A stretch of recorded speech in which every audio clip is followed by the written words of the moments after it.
Hello and welcome to Crearene's interview series 3 Questions. My name is Frank Heideloff. Today we talk about the value of disruptive innovation. We welcome Professor Andreas Zaby for this interview. Andreas is one of the investment managers at the Federal Agency for Disruptive Innovations in Germany, called SPRINT. Hi, Andreas. Great to have you. Hi, Frank. Good to see you. So let's get started straight away with the first question. What is the role of startups in the economic landscape of a country like Germany or Switzerland, Andreas? Well, I think in most economies, the role of startups can hardly be overestimated.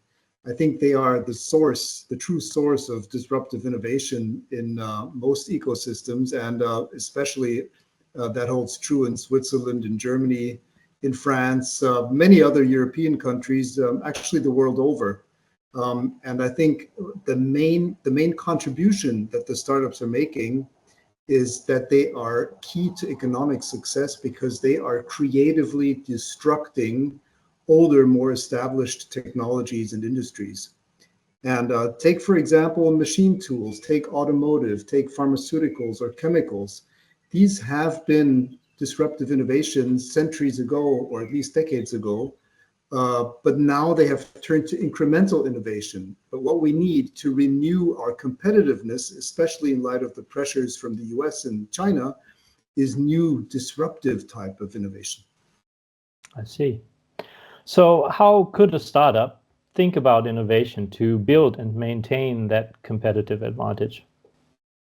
Well, that's a loaded question, and I think really what startups have to be focusing on is they have to make sure that they can appropriate the value of their innovation and also mitigate risks, because commercializing breakthrough innovation is risky business, of course, and we're seeing many failures along the way. So I think a good way of looking at it is to search for complementary types of competencies and to partner with other players.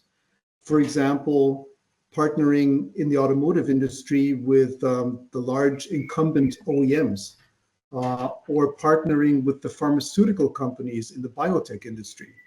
And that brings competencies together that neither of the parties fully own on their own. I see. Maybe moving away with our last question a bit from the general to the more specific, what were the key aspects that triggered you to take an interest in a startup like Crearene? Well, that's a very special story. And when I first learned about Crearene, I was really amazed because, first of all, there's such a clear need for improving the quality of life of end-stage renal disease patients. And they have not seen a lot of innovation in the recent years or even decades.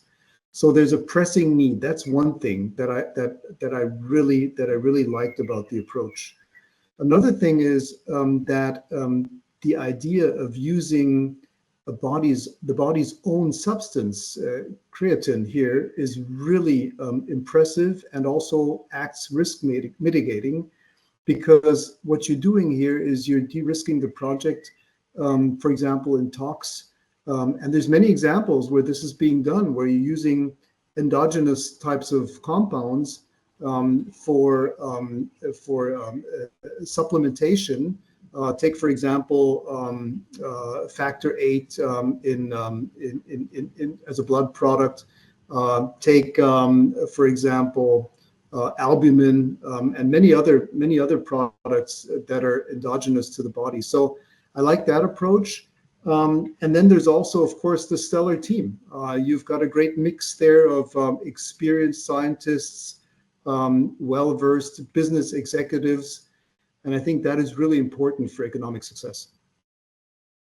Well, thank you very much, Andreas, both for the compliments, but more specifically, of course, for your perspective and valuable insights. We appreciate you taking the time for Crearene's 3 questions today. And please don't forget to join us again for our next interview. Thank you and bye-bye.